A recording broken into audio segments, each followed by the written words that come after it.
Next up on the debut episode of Extra Time After Hours, wild weather in New York, and two teams advancing on to the conference finals on Sunday. All the highlights and the breakdown from our experts coming up next on MLSsoccer.com.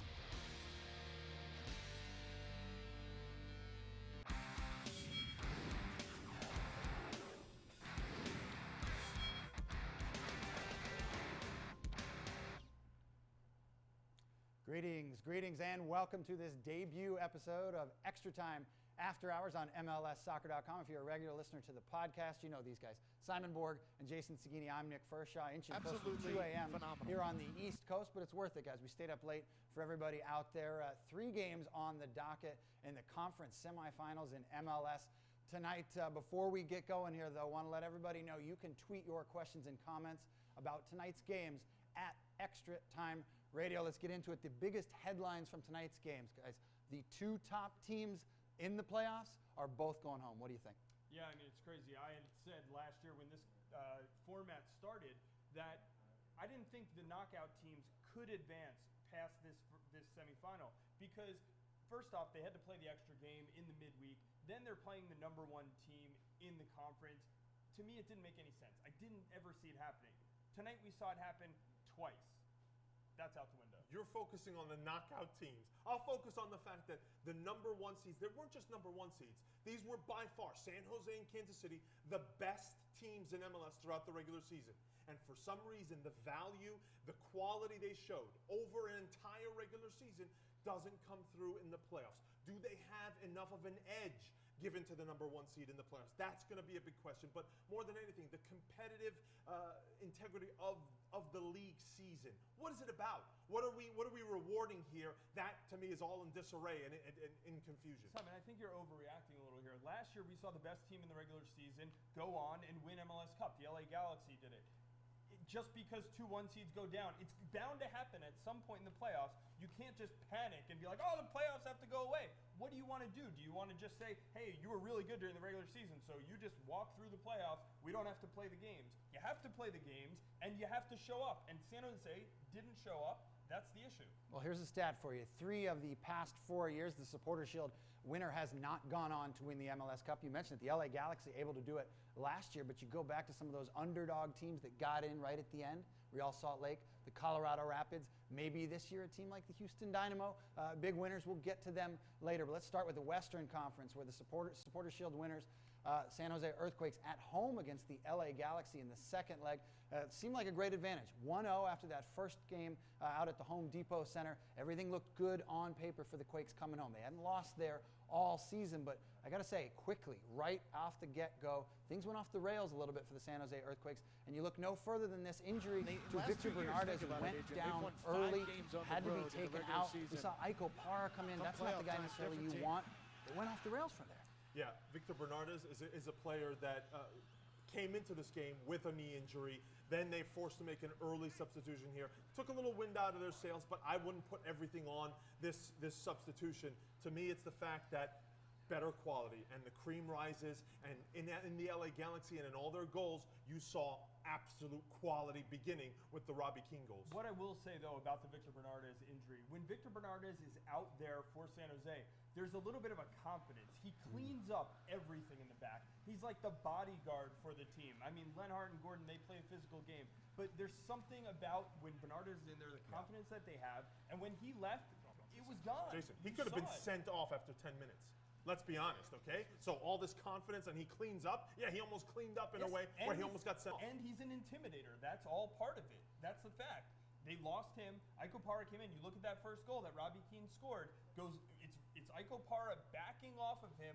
Where I think someone even here may have said it. If that is Victor Bernardes in there, he's cleaning Robbie Keane out. He never gets that shot off. So the big storyline here early, Victor Bernardes goes down with that injury. And then you mentioned it, Robbie Keane, who's been so great for the Galaxy all season long, especially in this stretch run when we saw the Galaxy really find their form.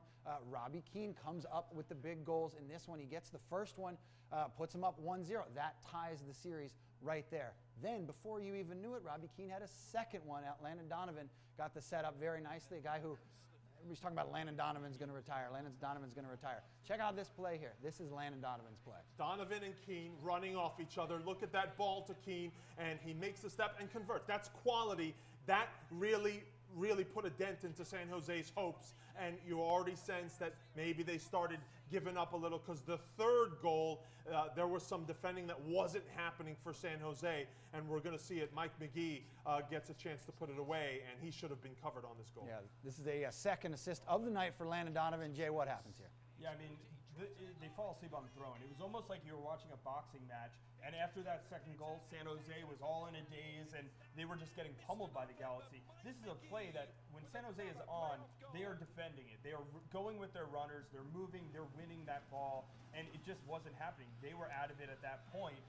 And that's how the LA Galaxy, who were on their game, who brought their A game, they were able to finish. And when we say brought their A game, it's not just the quality on the execution of the goals. It's that they were sitting back, they got numbers behind, they were attacking every ball, winning 50-50 balls. The Galaxy, as a team, really worked tonight. And speaking of the team, the one thing that I've noticed over the past month or 2 months is the movement by the LA Galaxy and just how good it has been, especially with Robbie Keane and Landon Donovan. We've seen them separately. We know that they're very good moving off the ball, but the way that they've been combining, I think back to the goal they scored against the Colorado Rapids where Keane dummies it goes to Donovan, he puts Keane through. It was textbook. They've been doing that now for a couple months, and you're seeing it come through when they really show up in a playoff game like this and are able to play off each other. So 3 goals in the first 40 minutes for the LA Galaxy. Really sucked the air out of Buck Shaw Stadium, which was wild to begin with. It was a great atmosphere until their team was down 3-0. But we know the Quakes, they did not go easily into the night, despite the fact they really didn't muster a lot until near the end when Alan Gordon got on the board. He came off the bench, got a goal near the end, and then the Quakes were knocking on the door for those last 10-15 minutes. Ike Opara had a nice look at the end, but Chris Wondolowski never got going in this one, and the Quakes are going home. Yeah, Wando had that one good chance in the first half, which if he puts that away, the game perhaps changes. But in that final stretch, you know, the Quakes, they threw all the 3 big guns up top,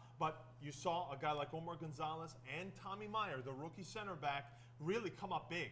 Heading balls out, timely anticipation on balls heading into the box. The two had a really good game. How big of a story is Tommy Meyer in this series? Because when the injury happened to AJ De La Garza, everyone said there is a huge chink in the armor of the LA Galaxy. They're never going to be able to keep this going. And to have Tommy Meyer, a rookie, an unheralded rookie, come in and perform this well. These are the best 2 games we've seen from him the entire time he's been in MLS. And it was when they needed it the most. He's only getting better. Got to say, Dave Sarikin, the associate head coach out there with the Galaxy, said Tommy Meyer's a fast learner, a guy who can adapt very quickly. He's done very well in the place of AJ De La Garza. We'll talk about the Galaxy a little bit more in a second. For the Quakes, going home after this historic season out in San Jose, Chris Wondolowski with all the individual accolades, offseason. Do they really need to make any changes, or did they just pick the wrong night to play a bad game?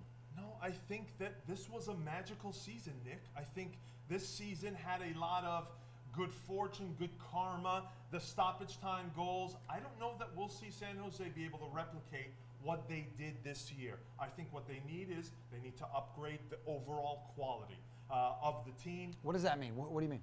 I mean, I think in the middle of the park, they need more creators, guys who are good with the ball, guys who in a game like today, they can maybe put together a few passes. To me, San Jose, they were lumping it forward. They couldn't create much. They were very predictable. They need players who can give them a little bit of creativity. They didn't have it. I'll give you that. Maybe a difference maker, a playmaker in the midfield. But there's a lot to like about the San Jose team. They have depth. They have guys who are interchangeable when it comes to Alan Gordon, Steven Leonard. Their back line, Justin Morrow can play on the outside, can play on the inside. Beitashour really coming through this year. And the center backs. Look, Ike Opara, bringing him off your bench, that's not bad if he can get some games and get used to it. But for San Jose, I think they can keep this team together and succeed. Wondolowski's not getting any worse. But what's success? 4th, 5th in the West? I think that's what they are. I think they had a good season. They put together points. They got points out of games maybe they shouldn't have, and that's why they finished ahead when other teams maybe were slacking off because of Champions League or because of injuries. They took advantage, and this was a magical season. I don't think well, the Quakes are definitely going to win some awards. Frank Yallop likely to win Coach of the Year. Wando's probably going to win MVP, and there could be some other candidates in there as well, but still, they're headed home. The LA Galaxy are moving on. They're going to host the first leg of the Western Conference Final on Sunday against the winner of that series between Real Salt Lake and the Seattle Sounders. The Galaxy, very quickly, guys, before we take a break, are they the favorites no matter who they play? Well, I think it becomes difficult now because this is going to be their 4th game in 10 days. And now maybe you're asking a little bit too much of the Galaxy. And let's see what the disciplinary committee does. Omar Gonzalez had a couple of elbows on Steven Lenhart in this game that they may take some action. And now if they're down Omar Gonzalez for a match against Salt Lake or Seattle, they're in trouble. Yeah, and I agree. I think the LA Galaxy, they're playing very well. They definitely are MLS Cup contenders. I think we knew that when they came into the playoffs. But they having to go into the second round, potentially, let's say, in Salt Lake, playing all of these games, having a guy like David Beckham, who's so important to the team, getting a little up there in age, and then playing at altitude in Salt Lake, I don't think they beat Salt Lake. And I'd worry about them in Seattle as well, especially when you look at the way Eddie Johnson and Freddie Montero are playing if Eddie Johnson's healthy. So I think either of these teams is going to be a very tough matchup for the Galaxy. We got a couple tweets on Twitter at ExtraTime Radio about Chris Wondolowski, guys. His season, obviously it ends here. It was a historic season. Ty Roy last year, single season record, but he disappeared tonight, Jay. What happened? I don't think he disappeared. I think he was erased. I think the LA Galaxy, I was actually watching him very closely towards the end of the game, and you saw two guys on the LA backline going wherever he was. And I'm thinking, man, they're really going to get burned by Alan Gordon and Steven Lenhart because they're concentrating on Wondolowski so much. It was a concerted effort by the LA Galaxy to not give it to him. Granted, he did have that one shot he missed early in the first half. But Jason, who was getting the ball to him in this game? Who was getting the ball? I think Chris Wondolowski can't create on his own. He needs service. He wasn't getting it today. I agree with that. He's not the guy who's going to beat someone and score. He needs to get a pass slip through. He's going to make a smart run. Give him that? They weren't winning. I mean, you're looking at Baca, you're looking at Sam Cronin, the guys in the midfield, and that's where we're saying they need a difference maker in the midfield. Look, this San Jose Earthquakes team, they're going to go into Champions League next year. They won the Supporters Shield. They're going to play Champions League. They're going to play at a higher level. We'll see if they can step up to that, if they can bring in a player or two. 27 goals for Chris Wondolowski this season, but none in the postseason. That's where it counts. The San Jose Earthquakes are going home. LA Galaxy moving on. They're going to host the first leg of the conference finals on Sunday. Log on to MLSsoccer.com for all the details. And a reminder here before we take a break, let us know what you think. Shoot us a note at ExtraTime Radio on Twitter. Guys, we'll take a break. When we come back, we're going to look at the Eastern Conference Semifinals, a big game out in Kansas City, and some big weather in New York. We'll be right back on ExtraTime After Hours. Off one, work it in! Shot, goal! Room to shoot. David Beckham. Oh, goodness me! Now there's almost a little flag. 4-3! And who else? He is simply clutch. Plenty of options, one of which is the absolute.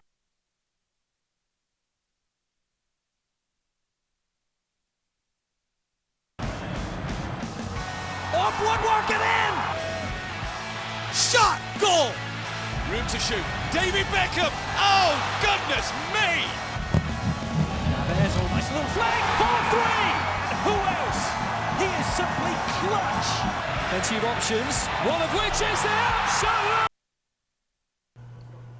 Back now on this debut episode of Extra Time After Hours on MLSsoccer.com with Simon Borg and Jason Seguini. I'm Nick Fershaw, switching now to the Eastern Conference Semifinals, where Sporting Kansas City were at home against the Houston Dynamo, down 2-0 going into this second leg out at Livestrong Sporting Park. Houston Dynamo holding every advantage going into this second leg because of the style they play, able to muck it up with Sporting Kansas City and really put them on their heels a little bit, guys. First impressions from this game. The Dynamo end up with a 1-0 loss, but irrelevant. They win 2-1 on aggregate. The best team in the Eastern Conference going home. Simon? Yeah, to me, Sporting Kansas City, they had a mountain to climb. 2 goals, obviously, and to me, you need to throw 2 forwards. I was calling for a change in tactical formation. They play a 4-3-3, but in this game, looked more like a 4-5-1. CJ Sapong all alone in the box, fighting against the central defenders for Houston, and not enough support. Kamara and Zusi coming into midfield looking for the ball. Who was going to score in this game? Who was going to score? It's really funny that, to me, this game was won in the first leg. They say, what do teams need to do in the first leg in order to win? And, a lot of times they say, well, if they get 1 goal, it's not really enough. They got 2 goals, and that really put the pressure on. And Houston, they can match up with Kansas City. They are Kansas City's bogey team because Kansas City wins games with their athleticism up top, Kai Kamara, CJ Sapong, being able to outwork them. And Houston's is that kind of team. They're a team that can match up with them on the back end, and we've seen it now throughout the course of 4 playoff games over the last 2 years. Second straight consecutive season with the Houston Dynamo knocking Sporting Kansas City out of the postseason. A packed house out at Livestrong Sporting Park. Let's take a look at some of the sights and sounds from this one. It was physical right from the get-go. That's exactly the way the Houston Dynamo wanted to play. Same way they played in the first game. Yeah, I mean, it's funny because the referee was kind of letting it go, right? Yeah. You saw a lot of hard hits, a lot of what could have been yellow cards. And I was on Twitter and I was asking, is this the way that playoffs should be? Like they say in hockey, the referees, they swallow the whistle when it comes to the playoffs. Is that what MLS playoffs should be, that, you can play tough? And I saw a couple interesting responses, including one that said, that's the way these teams have played all season, so let them play. And the referee did a good job, while other people said, you don't want to see that. Give them a couple cards early in the game, set the tone, and clean it up. So really, it's a question of what your preference is. But, I kind of liked the way the referee went about it and said, you know what, go out there and play. And to me, this was the best chance they had all game. Look, Kansas City, we talk about chances. They didn't really have that many, and what they had, to me, were half chances. Because even this one, look, CJ Sapong has to contend with Andre Haynal on that ball. That's not an easy chance. This is not a question of finishing. Well, here's the goal they did get. Graham Zusi to Seth Stanovich on the back post. That makes it 2-1 in the aggregate. A nice goal for Stanovich on the back post. 2-1 at that point, but really after that, Jason, what do you think? They missed chance after chance. Yeah, CJ Sapong had a rough game. I think, Simon wants to say that he was challenged on a lot of these plays. What do you want him plays. to do there? What do you want him to do there? Hey, a star forward is going to flick that over the goalkeeper, and I think, look, he's not going to score on every one of those chances, but he had his chances in this game, and I bet if you asked him, he would say, I think I should have done better on at least one of them. That would have tied up the series. The one clear-cut chance. But let's not forget, Kansas City, they were up 1-0, but they could have had that second goal in stoppage time. Chance Myers, to me, was fouled in the box by Ricardo Clark. That should have been a PK. All right, that's a debatable call. When I watched it live, I said, I don't think that was a foul. It looked like Ricardo Clark went in, kind of pulled out. It was a when clip. I watched it, He went into him. When I watched the replay, Clark is pulling out of it, and Myers goes down easy. Here's the thing. Look at Ricardo Clark. He knows it. He thought a PK was there. Look, Myers gets by him, and Clark takes him out. Again, watching it in slow motion, I agree. It probably is a PK call. But when I watched it live, it looked like Myers went down so easily and that Clark was kind of pulling out of it. And that's what, look, the referee gets one look at it. I'm not defending him. In the end, it probably should have been a PK, but it's a tough call to make at, fast speed. A lot of people upset on Twitter about that call or no call. Either way, Sporting Kansas City going home. We'll talk about them in a second. Let's talk about the Houston Dynamo because they're moving on to the Eastern Conference Finals. They're going to host the first leg on Sunday against the winner of the New York DC series. We'll get to that in a little bit. The Dynamo did not play necessarily well tonight. They didn't play pretty soccer. Brian Ching, their striker, was on Twitter saying that look, we didn't play a lot of soccer in general, but we got the win. Dynamo moving on. Do they have to change anything going into the next leg, or did they just have the hex on Sporting Kansas City? I think the legend of the Dominic Kinnear in the playoffs and how Houston are a great playoff team, to me, boils down to this. When playoff time comes around, he gets his troops excited. All 11 guys are on the same page, and they're all getting behind the ball. They're all tackling, making tackles, challenging every ball, and they're all on the same page. And then they have enough quality up top where between a Brad Davis or a Bonia Garcia, they create chances and they finish them. They are a perfect tournament team, and I think they're going to continue to prove it. One of the guys who's played very well for the Houston Dynamo in the postseason has been Will Bruin. We saw him in that first game, in the knockout game against the Chicago Fire. And then in the first leg of this series, he got what proved to be the series winner. Will Bruin is going to be a key factor for for the Houston Dynamo going forward, Jay? Yeah, either of the teams that they play, we've seen the Red Bulls being susceptible on set pieces. Bruin, obviously, a big target when it comes to set pieces. And you look at the United backline, they're not that big either. You know, he's a guy who can kind of muscle with them. He's going to pose problems for either of the teams they play. And remember, Houston has not lost a game at BBVA Compass Stadium. Right. They're going to host the first leg. So, you know, could they be a little bit weary because they had to play the extra game? I don't know. They've been getting a lot of substitutions in. You know, Matt Conji's played, Brian Ching has played. So Will Bruin's one of the guys who's going to be rested, and he's going to be able to come in there and make an impact in that first game. And I think similar to the Kansas City series, Houston can win it in the first leg. Yep. I wonder though. Kalen Carr went down on an injury, and this one you mentioned Matt Conji got in there, but that's not the lineup choice that they necessarily want. Kalen Carr's played well so far in the postseason and connected very well with Will Bruin. Have to see how his health is on Sunday. As for Sporting Kansas City, we mentioned it, they're headed home. Some questions about what they need to do maybe in the off-season, guys. This was a good team during the regular season. 2 straight seasons where they had the best record in the regular season in the Eastern Conference. You look at Peter Vermees and his guys. Do they have to make a lot of moves, or they, like the Quakes, picked the wrong series to play poorly? To me, Nick, I think Sporting Kansas City, Peter Vermees has to start looking at being a little more flexible with the formation. His 4-3-3 over the course of a 34-game regular season will get you enough points, and they are physical and dominant enough to put together an amount of points that may let them finish number 1 in the East. But in a tournament, you need to be flexible. I think you saw it with Houston over the course of a season. They went to a 4-3-3, 4-4-2. In this game tonight, they went to a 4-5-1 when Carr came off the field. So Kansas City are going to have to be able to adapt more in games, and that's going to mean different personnel to bring in the squad. So you can go to a 4-4-2 when you need to in the middle of a game. You need to be able to switch even during the course of a game. But Oriol Rosell, he's a player that I think they can count on, because they got to worry now about replacing Roger Espinoza. What do you think, Jay? Yeah, I mean, I'll give you this. This Kansas City team, remember, they had a lot of injuries when it came down to it. Teal Bunbury not playing, Julio Cesar, Paulo Nagamura. They had a lot of guys that they couldn't call on when they needed them in those big games. I think they have a lot of good players. I do agree that Rosell is going to be a player who is going to come into the team and play more next year. And remember, you still have guys like Suni Saad, Dom Dwyer, young guys who are now going to get their feet wet a little bit, maybe play a little bit more, and maybe had they played a little bit more during the regular season, they could have been trusted in the playoffs if they needed to switch things around. I agree with you that there is flexibility there, but you need the players that you trust in order to move things around. Because you can't be so predictable, cross after cross, and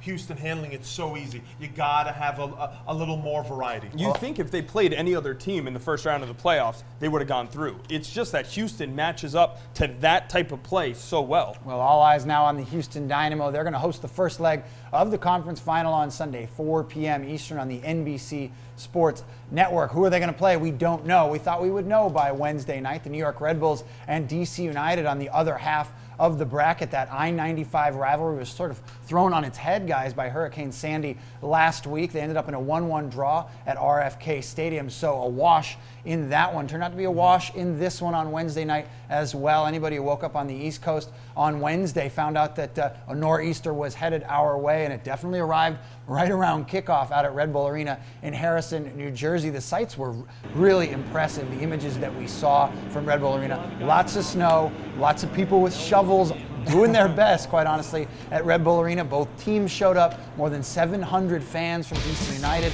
in the house. But look, they could not get this game going. The weather was just too bad. How excited were you to see the orange ball? I mean, we were finally going to see the orange ball, which we hadn't seen in so long. I mean, when it came down to it, they just couldn't. The snow was coming down so fast, they couldn't clear the field. I think had they been able to clear the field and they got the players out of there, got moving, it would have, cleared it up. It would have heated it up, and you would have been able to get some of that game in. It's unfortunate that it didn't work out that way. I think the big question that's going to remain here, it's an unfortunate situation and a nightmare probably for the league, but knowing the nor'easter was coming, was there any planning that they could have done in pushing the game before the DC fans traveled, before the teams got to the stadium and all that? And they're going to be second guessed on that point, because if there was a hint of a possibility of a suspension, whether because of rain or wind or snow, that could have resulted in a suspension, would it have moved? Do you move it? So that's the question. Well, the game has been moved to Thursday night, 7:30 p.m. Eastern on the NBC Sports Network. You can catch a live chat on MLSsoccer.com. We got a lot of emails about, as you mentioned, Simon, the preparation going into this game, considering that the Nor'easter was expected to arrive around Thursday night at kickoff. And Hans Backe even mentioned it, the head coach of the New York Red Bulls on Tuesday, mentioning that I don't want to play this game. It's going to be right in the teeth of that storm. That sentiment carried on Wednesday night. We heard the New York Red Bulls saying, this is unplayable. We don't want any part of this. Whereas DC United, Ben Olsen and his guys who came up I-95, Ben Olsen said, hey, I'm a guy from Pennsylvania. I can play in this stuff. DC United saying, we wanted to play in this. It was so interesting to see the two different camps take different sides going into this game. Well, it made a lot of sense when you look at it, because DC United theoretically here is the team that is going to scratch and claw in this matchup, whereas the Red Bulls are a little bit fancier. They have, Thierry Henry, Rafa Marquez, a little more skill guys. Well, when this weather comes in, what it does is it equalizes that, right? It lets DC play that scrappy style. It keeps New York from playing with their skill guys, especially guys who are kind of injured. So it made sense for DC to say, yeah, let's get out there, let's play the game. And it made sense for Hans Backe to say, no, this isn't good for us. And don't forget the injuries that Cahill and Marquez are carrying, and those conditions could worsen those injuries. So you look forward to this game on Thursday night, again, 7:30 p.m. Eastern on the NBC Sports Network with a live chat on MLSsoccer.com. Really, does anything change when you talk about this series? It's been such a crazy one because of weather and travel now for all these fans that now are really looking for hotel rooms or floors to crash on, or maybe they're going back to the nation's capital and driving back up on Thursday. Does it really have an effect now? I know you say, oh, New York, they're better, so they're better in better field conditions, but DC United, I got to imagine, is going to have a chip on their shoulder going in this game. Or they lose a little momentum, because now will 700 fans show up for this one? They are the ones coming out of this maybe feeling a little hard done by, so maybe are they going into this with their heads a little down? Look, they were willing to come up in a nor'easter. Tomorrow it's going to be clear. It's just a matter of if you can take the time off. So it should be interesting to see what DC, maybe for all we know, maybe there's 900 fans there this time. It's supposed to be better weather on Thursday, which the New York, New Jersey metro area has been waiting for a while. Last thoughts, guys, before we get out of here on this debut episode of Extra Time After Hours. We mentioned it. The top two teams knocked out, and a couple underdogs, if you consider the LA Galaxy an underdog, still left standing. How do we make sense of going into Thursday night with that New York DC game, with that other half of the bracket on the Western Conference, with RSL and Seattle? What do we take away from tonight, and what do we expect tomorrow? MLS is an unpredictable league, right? Everyone talks about parity. Any team could beat any team on a given day. Well, when it comes to the playoffs, you're talking about the best 10 or 8 teams in the league. They're not going to be that different, and I think that's what you've seen. You not only have to show up, but you have to play your best soccer at that time of the year, and we've seen it over the course of years and years in MLS. Team can get on a hot streak at the end of the season. They're playing their best soccer. They're not that different from the team they're playing, even if it's a 4 seed against a 1 seed. I think it's just the unpredictability, period. It's not about teams not showing up, not having quality. It's about every game is a toss-up, especially when everything is concentrated into those 90 minutes. So, I think tomorrow we're going to be in for a few surprises as well. You think so? Thursday night, the other half of the Western Conference bracket. And a reminder, we'll have a special edition of Extra Time After Hours for that show as well.